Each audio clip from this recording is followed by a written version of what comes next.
I never imagined that a simple conversation about my house would turn into the breaking point of my relationship. For over 2 years, I had been dating Ethan. He was charming, confident, and came from a traditional family that prided itself on values I didn't necessarily share, but I respected.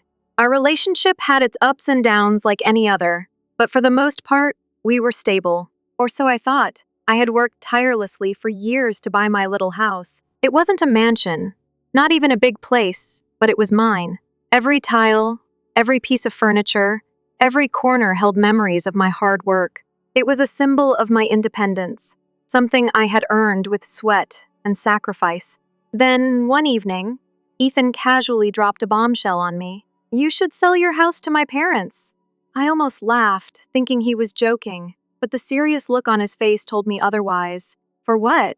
I asked, confused. "They need a smaller place, and your house is perfect," he explained, as if this was the most logical idea in the world. "Besides, when we get married, we'll have our own place. You won't need it anymore." I frowned. "Ethan, this house is my home," he shrugged. "Home is where we build our life together. My parents are willing to pay, and honestly, it would mean a lot to them." Something in his tone made me uneasy. "What's the offer?" When he told me the number, my stomach dropped. It was way below market value. His parents weren't just looking for a house. They were looking for a deal. I shook my head. "No, Ethan. I'm not selling my house, especially not at that price." He sighed, rubbing his temples. "You're missing the bigger picture. When we get married, everything you own will be ours. It's not like you'll need personal property." I felt my jaw tighten. "Excuse me?" He smiled, as if he was saying something romantic. "You don't have to worry about things like this. That's my job. You'll be part of my family. And in my family, men handle finances." I stared at him, trying to process what he was saying. "Ethan, I worked my ass off to buy this house. I'm not giving it up just because you think women shouldn't own property." His smile faltered. "That's not what I'm saying. I'm saying you won't need to worry about it anymore. You'll have me." I felt a deep, unsettling anger build inside me. "Ethan, I am capable of managing my own finances. I love you, but I'm not giving up something I worked so hard for just because you think it's unnecessary." His expression darkened. "So, you're choosing a house over our future? That's not what this is about, and you know it." He exhaled sharply. "You're making this a bigger deal than it is." I crossed my arms. "Because it is a big deal." Silence stretched between us. For the first time in 2 years, I felt an insurmountable wall between us. I had always known that Ethan came from a traditional background, but I never thought it would directly interfere with my autonomy. The conversation ended with him storming out of my house, leaving behind an unsettling question. Did he really see me as his partner, or just someone who would fit into his family's mold? I soon found out the answer when his mother called me the next day. The next day, my phone buzzed with an incoming call. It was Ethan's mother. I hesitated before answering, already bracing myself for the worst. "Hello?" I said cautiously. "Dear." She greeted me with a falsely sweet tone. "I heard about the little misunderstanding between you and Ethan." I was tense. I wouldn't call it a misunderstanding. She sighed dramatically. "Darling, when you love someone, you make sacrifices. A good wife always supports her husband and his family." I clenched my jaw. "I'm not his wife." "Yet," she added quickly, "but if you want to be, you need to show your commitment. Selling your house would be the perfect way to do that." I took a deep breath, trying to keep my voice steady. "I worked for years to buy this house. I'm not selling it." There was a long pause before she spoke again, this time colder. "You're being selfish." I let out a humorless laugh. "Selfish? For wanting to keep something I earned?" "Yes," she said bluntly. "Marriage is about putting your husband first. If you can't do that, maybe you're not ready for this relationship." My stomach twisted, but I kept my voice firm. "Maybe I'm not." She scoffed. "I hope you realize what you're throwing away." The call ended, leaving me shaken but strangely relieved. The pressure had started, and I knew it wouldn't stop there. That evening, Ethan came over. The tension in the air was suffocating. "My mom called you," he said flatly. I nodded. "She told me I was selfish." He sighed, rubbing his temples. "She just wants what's best for us." "No, Ethan," I said firmly. "She wants what's best for your family, not me." He exhaled sharply. "Why are you making this so difficult? If we're going to be married, your things become our things, and your things become ours?" I challenged myself. He hesitated. I'll always provide for us. I let out a bitter laugh. So your money is ours, but my house is yours? You're twisting my words. No, Ethan, I'm seeing things clearly. His shoulders tensed. So what? You'd rather keep your house than build a life with me? I'd rather be with someone who respects me, I said quietly. His face darkened. If you can't compromise, I don't know if we have a future. My heart ached, but I didn't waver. Then maybe we don't. Silence. For the first time, I realized our love was conditional, based on my willingness to sacrifice everything for him and his family. That night, when Ethan walked out of my house, I knew deep down he wouldn't be coming back. The days that followed were filled with tension. Ethan and I barely spoke, and when we did, it was short, clipped conversations that carried an unspoken resentment. I knew he was waiting for me to change my mind, and he knew I wouldn't. Then, his father called me. I don't understand why you're making such a big deal out of this, Mr. Thompson said in his usual authoritative voice. This house is a building. Family is what matters. I sighed. With all due respect, sir, this house represents years of my hard work. It's not just a building to me. Young lady, he said sharply, you have to learn what's important in a marriage. Do you love my son? I swallowed. Yes, but no buts. If you love him, you should be willing to make sacrifices.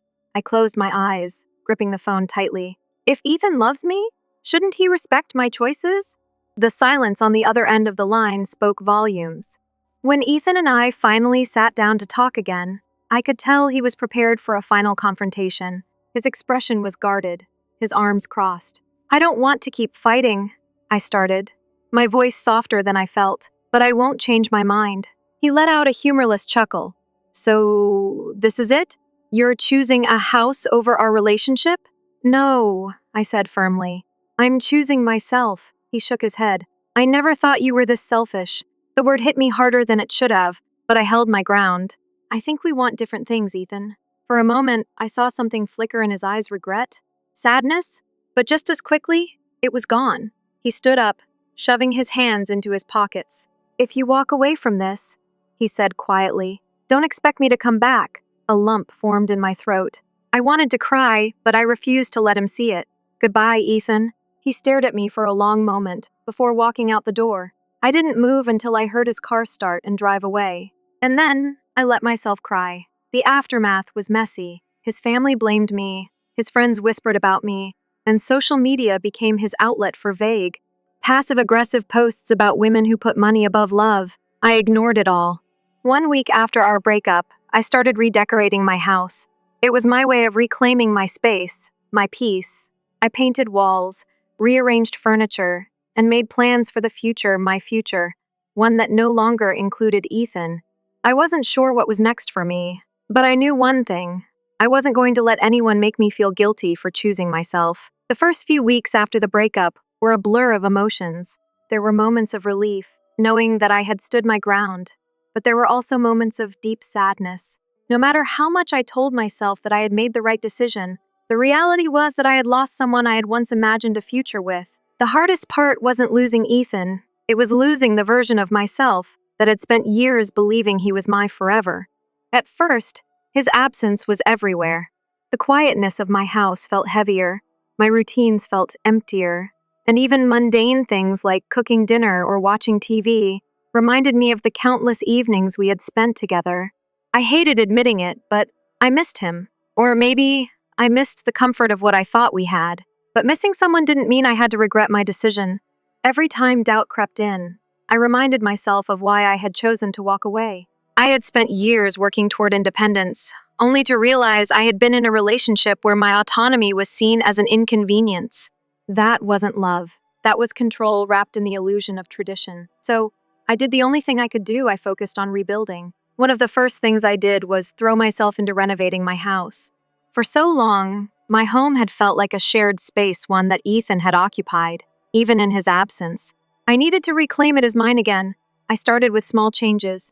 I repainted my bedroom a fresh shade of soft blue, a color that made me feel at peace. I bought new bed sheets, rearranged my furniture, and added little personal touches that made my space feel new.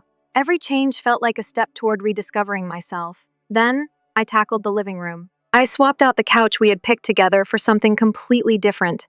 I hung up new artwork, rearranged my bookshelves, and made it a space that felt like me, not a reflection of us. With every brush stroke, every nail hammered into the wall, I felt lighter. I was creating a home that was truly mine, free from the expectations of a future that no longer existed. Of course, moving on wasn't just about fixing up my house. It also meant dealing with the fallout from the breakup. Ethan's family wasted no time painting me as the villain. His mother told mutual friends that I had chosen money over love, while his father lamented about how I would never find a man willing to put up with my stubbornness. Ethan himself wasn't much better. His social media became a parade of passive-aggressive posts, hinting at how some people value material things more than relationships. At first, I was tempted to respond, to defend myself, to tell everyone the truth about what really happened. But then I realized I didn't owe anyone an explanation. The people who mattered knew the truth. My real friends supported me, reminding me that I had done the right thing. They helped me drown out the noise, reassuring me that I had made a decision that prioritized me for the first time in a long time. That was all that mattered. As the weeks passed, I started to rediscover the parts of myself that had been buried beneath my relationship. I reconnected with hobbies I had neglected, painting, reading, writing in my journal. I started going for long walks, not because I was trying to clear my mind, but because I genuinely enjoyed them. I spent more time with my friends, laughing until my stomach hurt, reminding myself that love wasn't just found in romantic relationships. For the first time in years, I felt truly free. That freedom came with its own lessons. I realized how much of myself I had compromised over the years to fit into Ethan's world. I had tolerated comments that made me uncomfortable, accepted traditions that didn't align with my values, and ignored red flags because I had wanted so badly to make things work. Now, I see things differently. I wasn't someone who needed to be fixed to fit into someone else's life. I was whole on my own. One of the most unexpected parts of my journey came months later, when I decided to take a solo trip. It was something I had always wanted to do, but Ethan had never understood why. Why travel alone when we could go together? He had always said, dismissing the idea as unnecessary. But this trip wasn't about him. It was about me. I booked a ticket to a small coastal town, packed a suitcase, and left without looking back. For the first time in a long time, I was making a decision solely for myself. The trip was everything I had hoped for: peaceful, exhilarating, and healing. I spent my days wandering through quiet streets, reading by the ocean, and eating alone at small cafes without feeling self-conscious. I met new people, had interesting conversations, and learned that solitude wasn't something to be feared, it was something to be embraced. It was during that trip that I realized just how much I had grown. I wasn't the same person who had once feared losing Ethan. I had built a life I loved, and more importantly, I had learned how to love myself in the process. When I returned home, I felt lighter. The pain of the breakup had faded, replaced by a quiet confidence that I hadn't known I was capable of. One evening, as I sat in my newly decorated living room, my phone buzzed with a message from Ethan. A simple, "Hey, how have you been?" I stared at the screen for a long moment, before placing my phone down without responding. I didn't need to answer. I already knew the answer for myself. I was better than I had ever been. Ethan had been a chapter in my life, but he wasn't the whole story. And as I sat there, sipping tea in the home I had fought to keep, I realized something. I had finally moved on, and I was happier than ever. The months following my trip were some of the most transformative of my life. It wasn't just about healing from the breakup anymore. It was about fully embracing the woman I was becoming. I had spent so long trying to fit into someone else's expectations, but now, for the first time in years, I was living solely for myself. But that didn't mean it was always easy. Just when I thought I had put Ethan behind me completely, life had other plans. One afternoon, I was out shopping for a new decor for my home when I heard someone call my name. I turned around, and there he was, Ethan. He looked almost the same, but there was something different in his eyes. He seemed surprised to see me, like he hadn't expected me to be happy, independent, thriving. "Hey," he said cautiously, his hands stuffed into his jacket pockets. "Hey," I replied, keeping my tone neutral. There was an awkward pause before he finally spoke again. "You look good," I smiled. "Thanks." He hesitated. "Can we talk?" For a brief second, old emotions threatened to resurface. The familiarity of his presence, the memories we had shared, but then, just as quickly, I reminded myself of who I had become. I wasn't that girl anymore. There's nothing to talk about, I said simply. I hope you're doing well, Ethan. And with that, I walked away. For the first time, I didn't feel sadness or longing, I felt free. With Ethan firmly in the past, I started focusing on what truly made me happy. I poured my energy into my career, taking on projects I had previously been too hesitant to pursue. Then, one day, an opportunity arose that would change everything. My company offered me a promotion that involved relocating to another city. It was a big step, one that I would have never considered while I was with Ethan. Back then, I had always tailored my plans around our future. But now, I could finally make decisions just for me. I took the job. The move was exhilarating and terrifying all at once. Packing up my house, the house I had fought so hard to keep, was bittersweet. But I realized something important. Keeping the house had never been about the bricks and walls themselves. It had been about proving to myself that I had a choice. And now I was choosing to move forward. I sold the house on my own terms, at the right price, to someone who truly appreciated it. And with that, I set out for my new beginning. Moving to a new city was an adjustment, but it was also one of the best things I had ever done for myself. I found a new apartment that I loved, decorated it exactly how I wanted, and started exploring my surroundings. I made new friends, tried new hobbies, and embraced the freedom of creating a life completely on my own terms. For the first time in a long time, I felt like I was exactly where I was meant to be. One evening, while attending a networking event for work, I met someone. His name was Daniel, and he was nothing like Ethan. He was kind, confident in a way that didn't feel overbearing, and most importantly, he respected me. Our first conversation was effortless, filled with laughter and easy banter. And when he asked me about myself, he didn't just hear my words, he actually listened. For the first time in a long time, I felt seen. We started spending time together, slowly and without pressure. There was no rush, no expectation, just two people enjoying each other's company. And as weeks turned into months, something became clear. This was what love was supposed to feel like. It wasn't about control or sacrifice.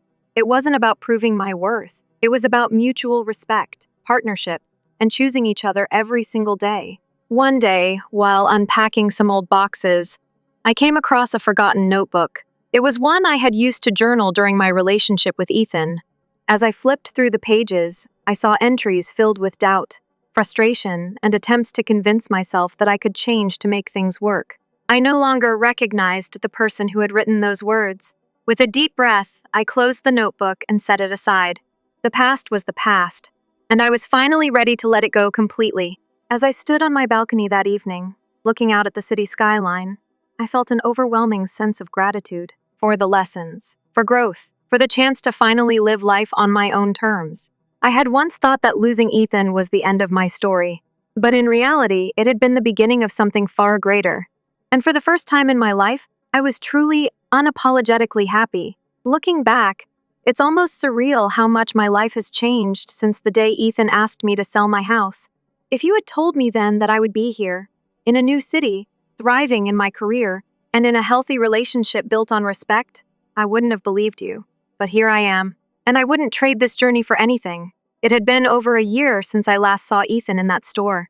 By then, he was just a distant memory, someone I had once known, but no longer held a place in my life. So when I got an unexpected message from him, I felt nothing but mild curiosity. Hey, I know it's been a long time, but I just wanted to say I'm sorry for everything.